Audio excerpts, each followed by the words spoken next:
All right, everybody, Stephen Key, InventRight TV. If you have a dream and you want to bring it to life, please watch this video and learn how Kenny did it.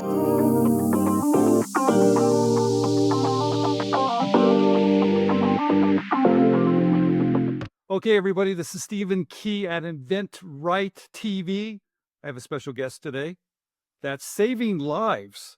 And this is a wonderful story, and I want to share it with you today. Kenny, welcome to InventRight TV. How are you? I'm well, thank you. Appreciate the invite. Well, let's start at the very beginning. Uh, I read a little bit about you, and I know that helping people is very important to you. Could you start at the very beginning of your journey of why you created this remarkable product we're going to talk about in a few minutes? Sure. Basically, I realized that the medical school dream was long gone. I hung on a little too long, and the classes just kept getting harder and harder. And I had just always thought that I was going to end up being an emergency room physician. And when you realize you're in your mid 20s and you don't have any direction in your life, you're start freaking out, like, maybe it was premature, but I knew had a mission in life and I just hadn't found it yet. So I basically just prayed for a mission. And when I got a home at night, I turned on the TV and they ended up this was in July of 87. And, they had this terrible flood on the Guadalupe River in Texas. And it was awful. Like there was a church bus full of kids at summer camp, and they were trying to get out before the river came up because they knew the storms were coming in. And that river is famous for having really bad flooding. And so it was just god awful. And 10 out of the 30 kids ended up dying. One of them got dropped accidentally, obviously, by a helicopter because they didn't have any equipment. This girl was just hanging on like this to a rope, and the pilot went way too high. And then when they got over the riverbank to let her down, she let go. So 9 other kids drowned, and I was like, that's it. Because I've been a lifeguard and just always a swimmer, always a water guy. And I said, I'm going to devote I looked at it and I just decided to devote my life to design a piece of equipment or more than one to be used in those situations.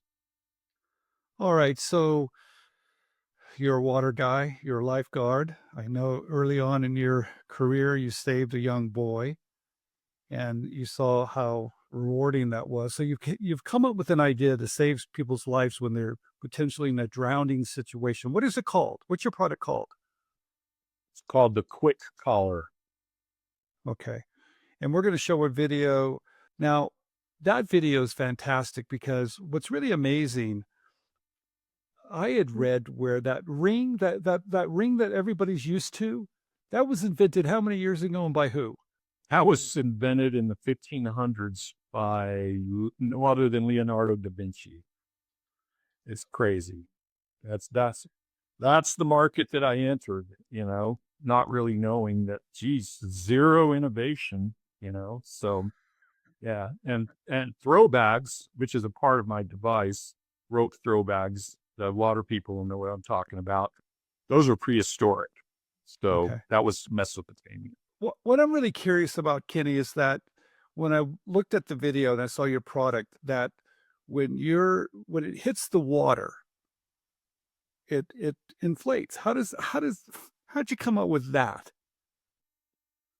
Well, that's the technology that way back when, when I was, just starting to design inflatables, I ended up becoming a flight attendant so I could fly around and do my thing. And then during the training, we did the life vests that are under your seat, and I was like, ooh, that's how you do that. And I've never seen any kind of rescue equipment with that, so, I just started, messing around with the design. I actually got a different patent and went to market, and it wasn't as good as I thought it was. But, the good news was that I ended up looking over at a production table next to me and they were making kids floaties. And basically my inflatable tube is a big, long kid's floaty with Okay. webbing that goes through the middle of it. So Nice. I knew that was it. It was like the light bulb moment. And I was like reinvigorated and determined to get that thing on the market. And eventually the sheriff's department ended up coming to me and asking if I had any ideas. I said, yeah, actually I do. So let's talk about bringing it to market. So you have this great idea. You probably built a few prototypes along the way to see if it works. I did. Okay. I ended up, the guy that was, I was in that factory that I was at where I saw it. I was already in a little bit deep, with the manufacturer, the main boss, that I was really good friends and just actually got off the phone with the manager of that plant. And I showed him what I was talking about. And he's like, tell you what, you got to drive back up because this is in LA. You have to drive back up from San Diego and we'll do it on a Saturday. And you just can't say anything because I'll get in trouble. Like, so he went and made my first prototype and I took it over to the sheriff's and we took it out under a helicopter, and tested it out. It was the biggest day of my life. So you do the testing out of the helicopter, pretty cool stuff. And you realize, what do you do next? Do you protect it? How important was it filing intellectual property and how'd you do that? Yeah, I had already filed a provisional patent application for it. And I was lucky. One of my roommates in college ended up being a patent attorney. So he was an in-house attorney, so he couldn't do things except advise me or. So I did the provisional patent application, and you can actually, a lot of people didn't know that you can just, if you get down the road, and you're still 1 year later, on the expiration date, you're not there, you can just file another provisional patent application. So you Okay. won't be able to reference the first one, but if something's doesn't look like it's infringed in that first year, just put in another one and buy yourself another year. And that's Okay. totally legal. Like I thought that's, I'm going to get caught. And that's the way. So then I found Kevin Prince at Quick Patents, and man, he was a real find. Like he really helped me out a lot. And, besides saving a lot of money, you can just get just all kinds of great ideas and totally confident, he probably does more patents than a patent attorney, so he's got a bunch of experience. So I recommend using patent agents out of the gate. I know of patent attorneys that, they talk to you, they go through the thing, they take your money, and then, they go hire a patent agent to do the whole thing. And then they approve it, and then, they get their cut. So it's like, I'm just kind of eliminating the middleman. So you really just need the patent attorney for, the agents prosecute from a legal term, prosecute the patent and the patent attorney will defend it for if somebody infringes on you. Yeah. I use patent agents too, and I use Kevin as well. He's a great guy. Okay. So you've got to protect it. You did some great testing out of the helicopter. Very cool. And how do you get in production now? I mean, do you know how to run a business? Have you sold product before? What did you do? No, I had to learn it from scratch. I was a biologist in college, and my dad actually has a couple of patents. My dad invented the leisure suit. He was a garment guy. So there's disputes over who really came up with it first, but it was my dad. And Uh, he also invented the Sansabelt slacks thing, okay. So they licensed that to Hager slacks, I think. And I've always been a doodler, and I'm a terrible artist, but I'm pretty good at doodling. And I just basically just like draw it out. And when I found, I back in the old days, it was the Thomas Guide. Remember that, to go find manufacturers and everything? You couldn't go online. So I found a guy up in LA, and I went up there and I just started learning from there. So how many do you order Kenny? I mean, do you go in there and go, "Hey, I want 10 of them or 20 of them or 30 of them"? How do you do that? Yeah, that's how I did it back then when I was bankrupt, bootstrapping it. I was like, I think my first production run was 100 units. No, Okay. 50 units was my first production run. Okay. So, and then, manufacturers hate that. They hate all of it. They hate the prototyping. They hate the little orders, but, they're doing it, to help, especially on life-saving gear.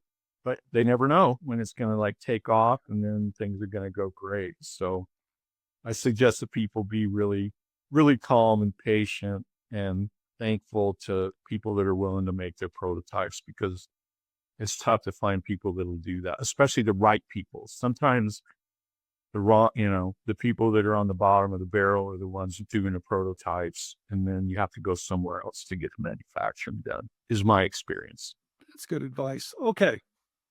So you've got some product, you've got some made.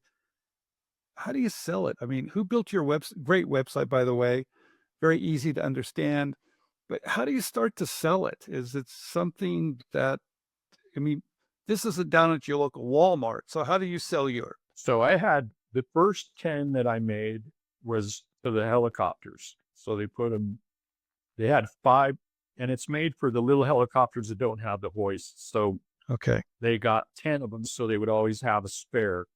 So there was five of the helicopters that had it in the back. So that took up, a good chunk of the first ones. And then, I just drove and did executive sales, we call it, just show up at a fire station and say, hey, what do you think of this thing?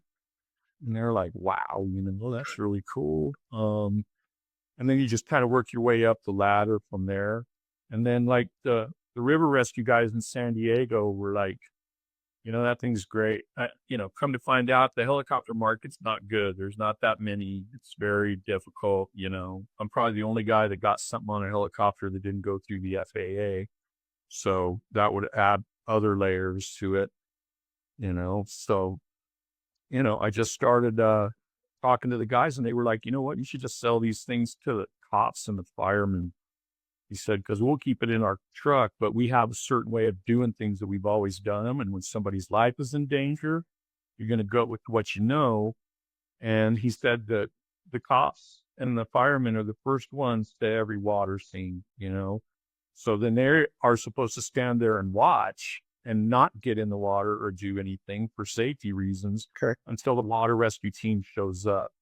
Got it. So my thing is so simple and dummy proof, that they were like, you should just sell them to them because then they can just throw that thing out there and at least get them some flotation and buy some time for the water rescue team guys to get their dry suits on and stuff to go out and do a water rescue.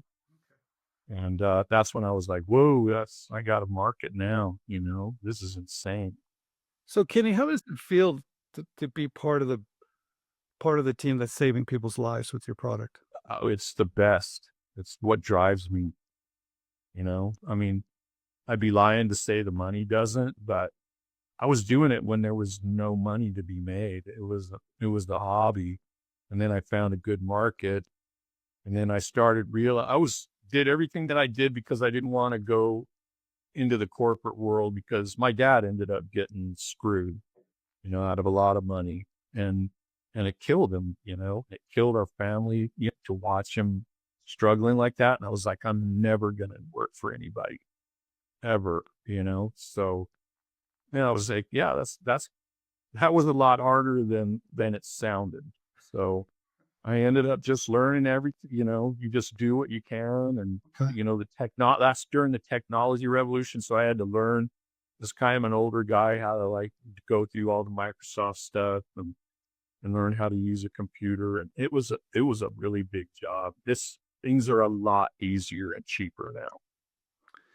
If you had one piece of advice to give someone that's just starting out with an idea, what would it be? So if I had one piece of advice to give to people, it would be not to get too paranoid about getting ripped off, depending on the market that you're in. Like tools, toys, that other stuff, you're going to have to be really careful with your intellectual property and who you disclose it to, non-disclosure agreements and stuff. But I ended up going to meetings like at Camelback and places where they were like, "We're not going to sign an NDA. Like, Of course. we have a lot to lose. You don't have anything." And I was like, "All right, well, forget the NDA."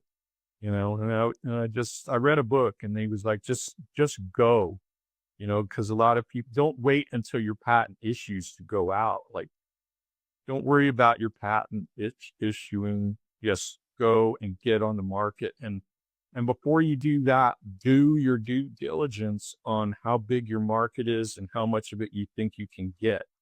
Because if you're just getting a patent just to get your name in the books forever, then that's great. But if you want to make, which is one of the most difficult things in the world, is to invent a device and successfully bring it to market. So I really want to commend you on your work because you're allowing a lot of good stuff to get on the market that probably otherwise would not. Well, thank you so much. Kenny, thank you for coming on InventRight TV and telling your story. I think it's amazing. Thank you for caring about people to save their lives. I think it's remarkable. And I'm also going to say congratulations on finding something that you truly love to do, and you have found it. Thank you very much. I appreciate it.